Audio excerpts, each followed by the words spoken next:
কবিগুরু রবীন্দ্রনাথ ঠাকুরের লুকোচুরি।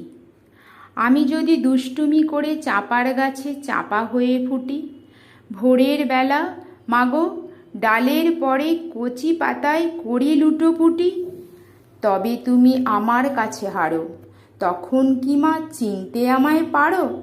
তুমি ডাকো খোকা কোথায় ওরে, আমি শুধু হাসি চুপটি করে।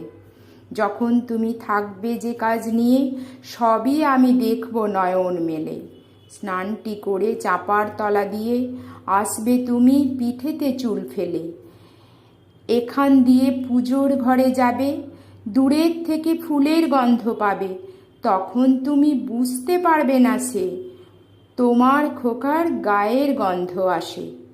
দুপুরবেলা মহাভারত হাতে বসবে তুমি সবার খাওয়া হলে, গাছের ছায়া ঘরের জানালাতে পড়বে এসে তোমার পিঠে কোলে। আমি আমার ছোট্ট ছায়াখানি দোলাবো তোর বইয়ের পড়ে আনি, তখন তুমি বুঝতে পারবে না সে তোমার চোখে খোকার ছায়া ভাসে। সন্ধ্যাবেলায় প্রদীপখানি জেলে যখন তুমি যাবে গোয়াল ঘরে, তখন আমি ফুলের খেলা খেলে টুপ করে মা পড়ব ভুঁয়ে ঝরে। আবার আমি তোমার খোকা হব, গল্প বলো তোমায় গিয়ে কব।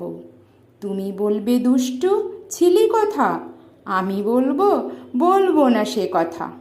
নমস্কার।